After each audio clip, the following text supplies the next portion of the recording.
Amém. Boa noite a todos. Quem não me conhece, eu sou Adriana Borba, esposa do André Borba. Tenho 2 meninos, o Timóteo e o Isaac Borba, que são bênção na nossa casa. Eu louvo a Deus por estar aqui, é um presente, né? Esse lugar é muito especial. É um lugar que Deus separa para a palavra dele, né? Ser honrada, ser glorificada, a pessoa dele, através da palavra dele, ser honrada. É um lugar especial. Não é um lugar que a gente possa chegar de qualquer jeito, né? Mas é um lugar de grande temor, né? Temor é respeito. Um enorme temor e respeito a Deus, a esse Deus tão maravilhoso, que nos ama, que não desiste de nós. A gente pode errar, mas Ele não desiste da gente. Eu quero orar mais uma vez e agradecer a Deus por esse momento. Pai querido, eu te louvo por estar aqui, Senhor Deus. Na minha igreja, na igreja que Tu me trouxeste há tantos anos, e Tu me ensinou a amar e a cuidar de todos aqueles que chegam perto de mim, a amar, a respeitar, a ser usada por Ti, Senhor Deus, para a honra e glória do Teu nome, ó Pai. Hoje sou um vaso nas Tuas mãos, porque Tu és o oleiro, e toda a honra, e toda a glória, e toda a palavra é Tua. Toda a sabedoria vem do alto, vem de Ti. E eu Te louvo, ó Pai, por esse momento. Eu Te louvo pelo Dia das Mães. Eu Te louvo por cada mãe que está aqui na igreja. Te louvo pela minha mãe, o quanto ela é especial para mim, pela nossa casa também. Te louvo pela minha irmã, que também é mãe. Te louvo porque Tu és fiel e Tu ama e cuida de cada mãe. Muito obrigada, Pai, em nome de Jesus. Amém. Irmãos, nós vamos ler lá em Deuteronômio, capítulo 11, a partir do versículo 18.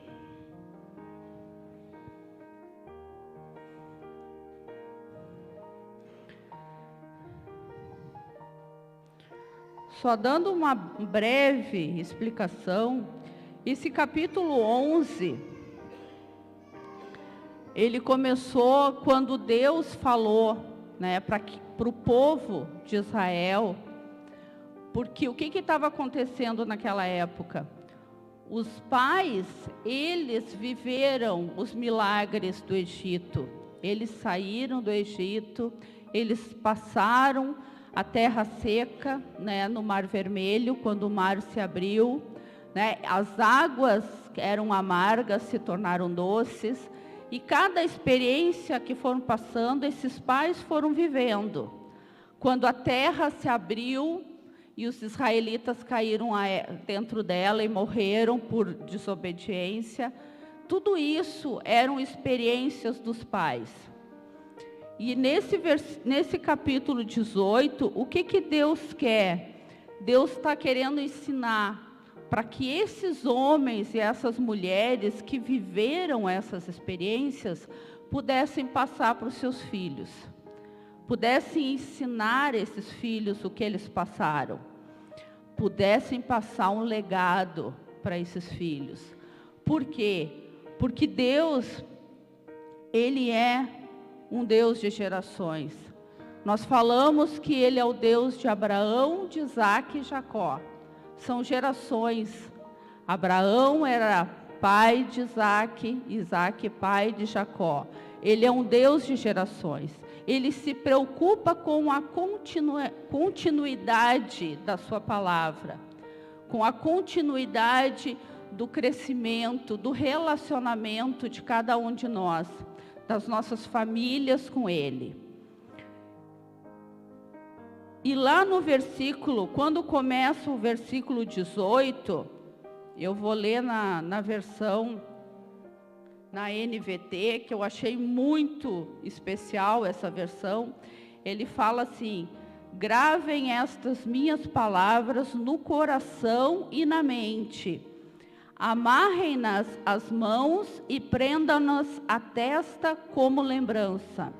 Ensine-as a seus filhos, conversem a respeito delas quando estiverem em casa e quando estiverem caminhando, quando se deitarem e quando se levantarem.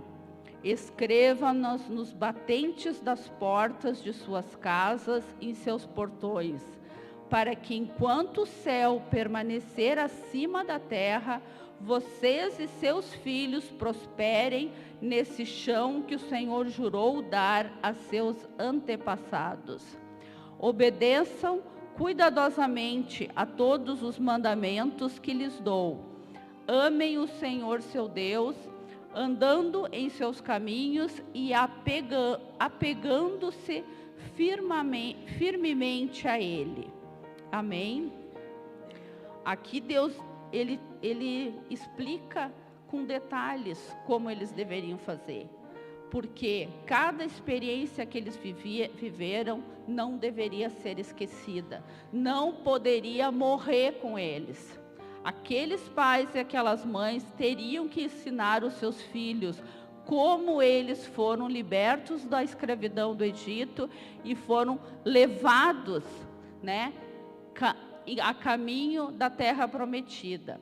E a palavra que Deus me deu para essa noite é isso. Nós, mães, nós temos um legado com os nossos filhos. Um legado não de amor só. Mãe é amor em todo tempo. Amém por isso. E esse amor vem de Deus. Mas não é só de amor. É um legado de dedicação, é um legado de ensino.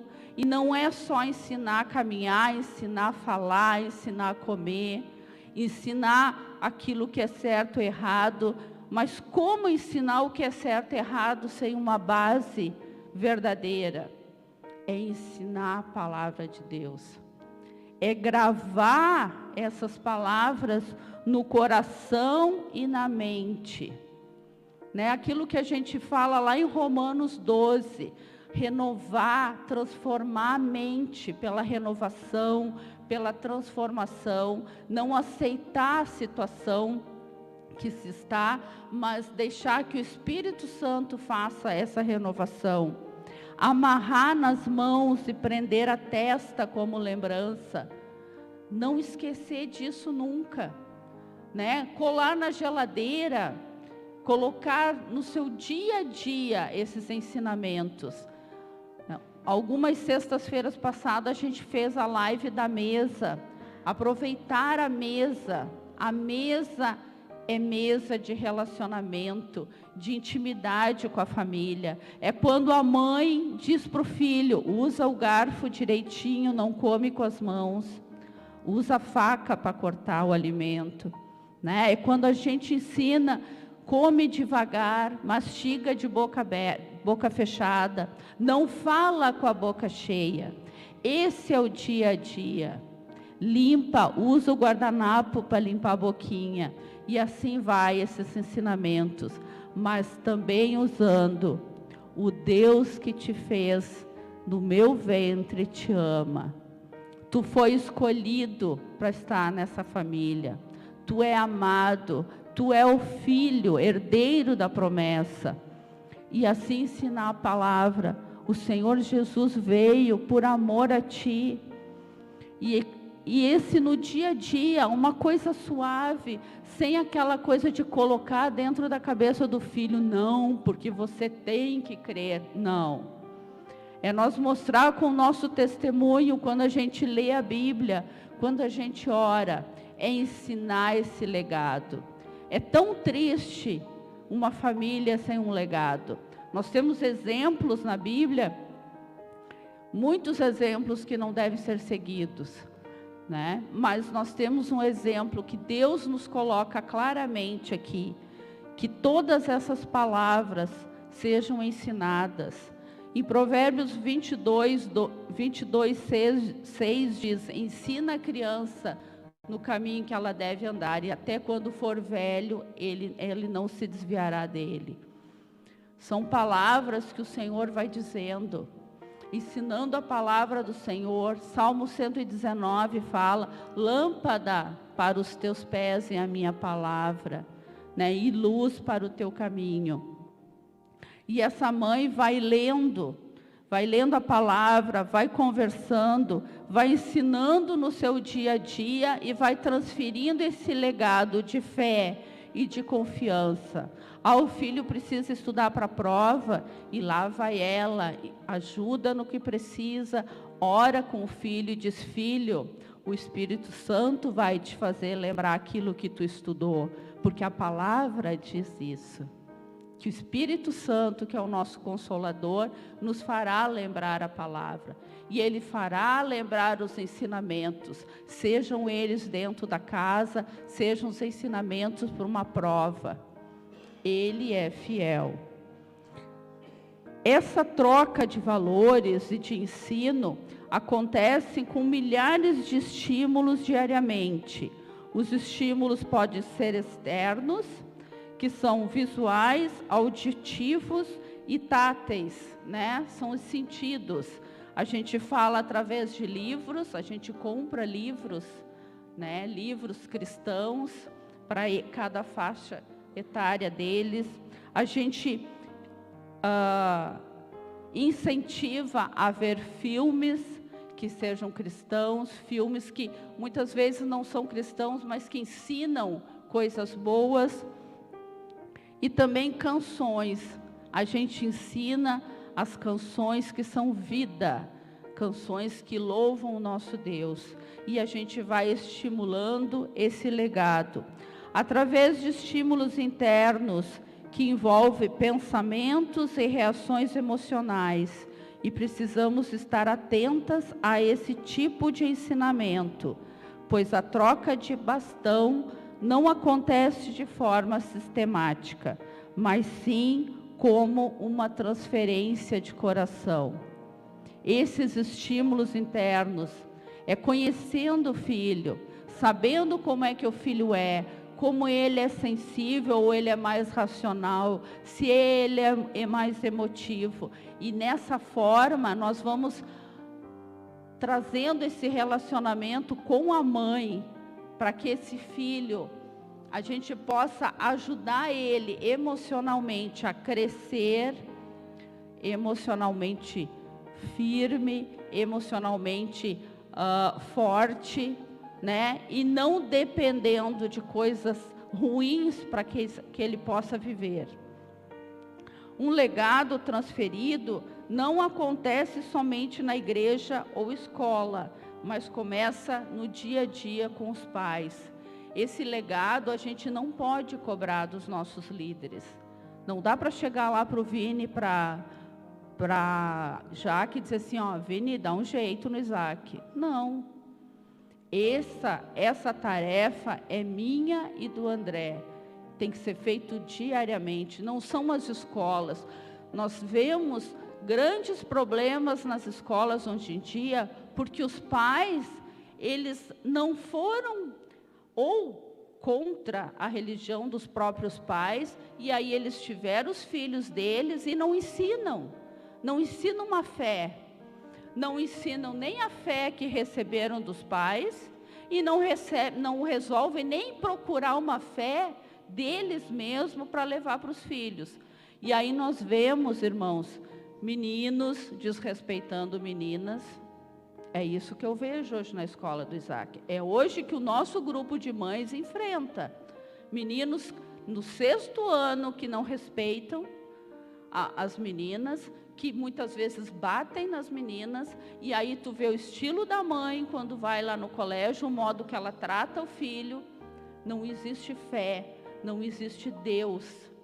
Não existe como um adolescente, uma criança, ela poder fazer o bem se ela não recebe esse bem em casa. Não é a professora que vai fazer isso. Somos nós. Deus nos deu essa responsabilidade. E Malaquias 4:6 disse: e ele converterá o coração dos pais aos filhos e o coração dos filhos aos seus pais. Não são nossos filhos que têm que mudar. Ah, esse filho está rebelde, fala palavrão, mas não é ele que tem que mudar. É nós, pais, que temos que mudar. É o nosso coração que tem que se converter a eles, para que o coração deles se convertam aos nossos. Para que eles se voltem para o nosso Deus. Para que eles vejam Deus na nossa vida. E é nesse dia a dia que a gente faz isso. Os filhos, tudo que eles aprendem fica registrado. Como o pastor falou no início do culto, eles são uma folha em branco. Nós recebemos um bebezinho que nós levamos para casa e muitas vezes a gente não sabe o que vai fazer. Se a gente não recorre a Deus, a gente não só chora. A gente não tem direção. Se a gente não buscar nele a sabedoria para conhecer cada choro, para conhecer cada coisa que a gente tem que fazer com eles. Ah, está com fome, está com sono, tem que trocar, tem que dar banho. Somente o Espírito Santo que pode nos ajudar a ter esse discernimento. E o filho vai registrando nele, como uma folha em branco, tudo que a gente fala. Mães com temperamento forte como eu, nós erramos muitas vezes tanto com nossos filhos, porque às vezes a gente quer impor coisas, mas quando a gente deixa o Espírito Santo nos usar para colocar aquilo que Ele quer colocar no coração dos nossos filhos, as coisas são tão fáceis. Muitas vezes nós queremos ser super mães, fazer tudo. Uma vez uma médica olhou para mim e disse assim, ó, tira a capa, você não é a Mulher Maravilha, descansa um pouco. A gente não é a mãe perfeita, a gente não precisa ser a mãe perfeita. Deus não quer que a gente seja a mãe perfeita, Deus quer que sejamos mães dependentes dele. Ele quer mães Déboras, mães de joelho, para que os filhos estejam de pé. Ele quer mães dependentes dele, para que ele haja através de nós, que ele nos dê sabedoria. O que a gente fala fica arquivado e não pode ser deletado. Fica registrado no coração deles aquilo que a gente fala. Mas graças à misericórdia de Deus, Ele nos permite que esses sinais, essas marcas que nós fizemos com eles, eles possam ser reeditados. E através do Espírito Santo, esses erros cometidos possam ser novas oportunidades para Deus transformar, para Deus trazer mais união na casa, para Deus colocar mais amor, mais relacionamento íntimo entre a mãe e o filho, entre o pai e o filho. Como tem sido a tua casa? Como está o ambiente da tua casa junto com teus filhos? O que tu tens registrado no coração deles? Uma história que eu ouvi de uma pastora, ela disse assim, que uma irmã dizia que quando estava o marido para chegar perto, né, dele chegar do trabalho, ela já começava a ficar nervosa. E aí ela colocava todos os filhos olhando, veja como é que ele está tudo organizado, está tudo direitinho, está tudo no lugar. Tá, eu acho que hoje não vai dar estresse. E aí aquele homem chegava e tudo era um motivo para ele provocar. Ele sempre queria uma briga, ele sempre queria fazer alguma coisa para atormentar aquela mulher ou aqueles filhos. Até que um dia ela chegou e disse assim, amor, Tu já parou para notar, já notou como tu chega em casa, olha a tua atitude, assim, assim, assim. Daí ele disse assim, eu não tinha pensado nisso, eu nem sabia que eu fazia assim, agia assim. Daí ela disse assim, vamos orar e pedir para Deus discernimento. E eles oraram, e Deus trouxe à luz que o pai dele fazia isso na casa dele, quando ele era criança. Então, o pai chegava do trabalho e trazia toda aquela carga e despejava brigas, intrigas, trazia toda aquela maldição para dentro da casa. E foi nesse relacionamento de pai e de mãe que ele cresceu e ele levou para casa. E ali Deus pôde manifestar a cura e aquilo parou, aquelas brigas cessaram.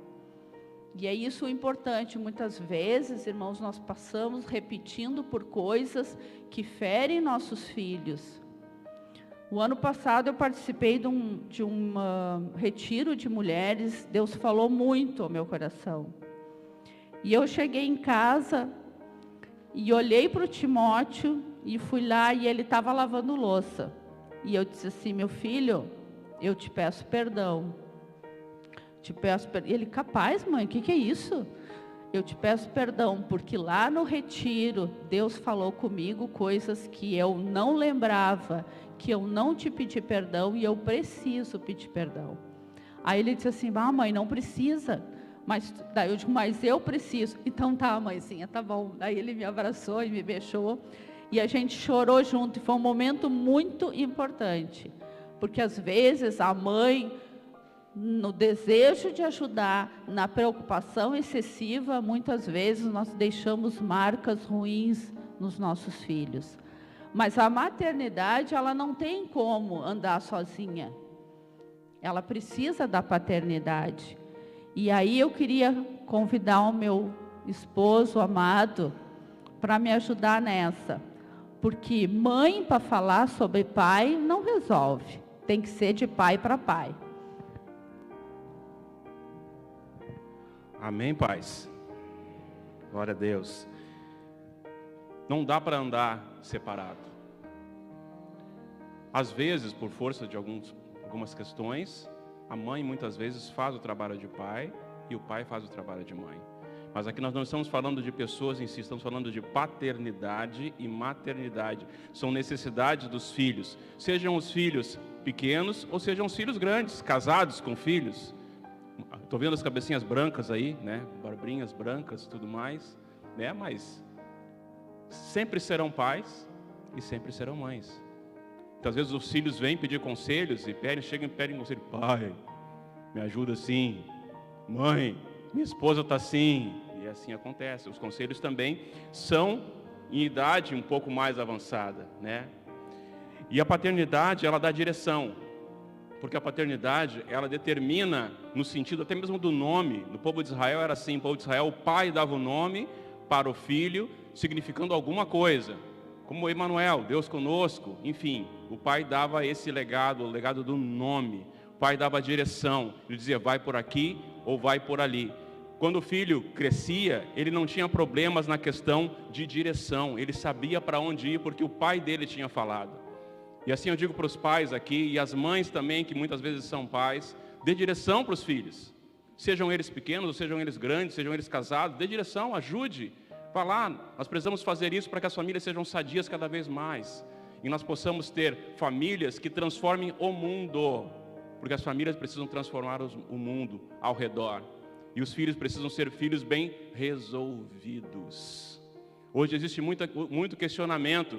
Quem eu sou? De onde eu vim, para onde eu vou?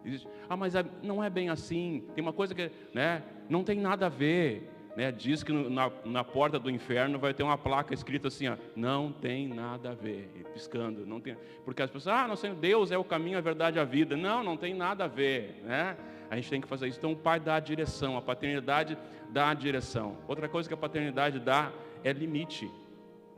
O limite ele se dá por medo ou por honra. Quem aqui já viu um chinelo voando nas suas costas, quando era pequeno?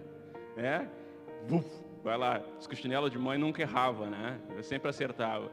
Mas não estou brincando. Mas a questão, muitas vezes, a gente dá o limite por medo, que não é bom, né? Não é bom. O filho ter medo dos pais, isso não é bom. Mas o filho obedecer por honra.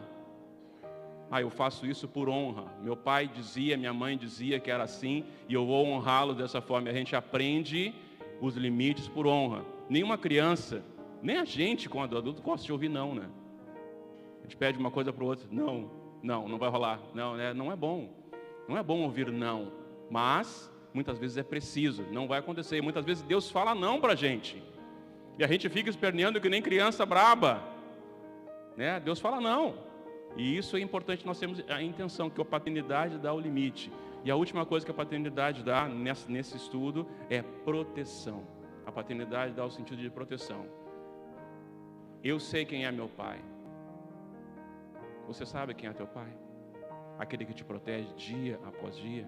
A paternidade dá isso. Falo para você, pai. Falo para você, mãe, que por motivo, pelas circunstâncias da vida, se tornou pai também. Muitas vezes, a proteção que o teu filho tem é você. E os dois juntos têm a proteção de Deus. Então, que Deus dê para nós esse senso de paternidade, de cuidado. E saiba que Deus é o nosso protetor, dia após dia. Amém, queridos? Amém. Obrigada, mãe. Irmãos, vamos orar. Pai querido, eu te louvo, ó Pai, pela tua palavra, Senhor Deus, e te peço que tu abençoe a cada um aqui, Pai. Que a tua palavra fique gravada no coração de cada mãe, de cada pai aqui nesse lugar. Cada pai e cada mãe que vai ouvir, que está ouvindo a live ou que vai ouvir depois, Senhor Deus. Que o Senhor esteja fazendo florescer, crescer, fortalecer a tua palavra em cada coração, Senhor. Que as pessoas vejam, ó Pai, o quanto é importante ter um relacionamento contigo, não somente por ele, mas pela sua casa, pelos seus filhos, pela sua descendência.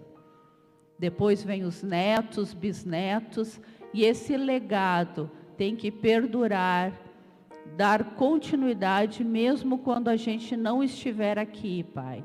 Porque é o teu Espírito que é real, que é vivo, que faz isso de geração em geração.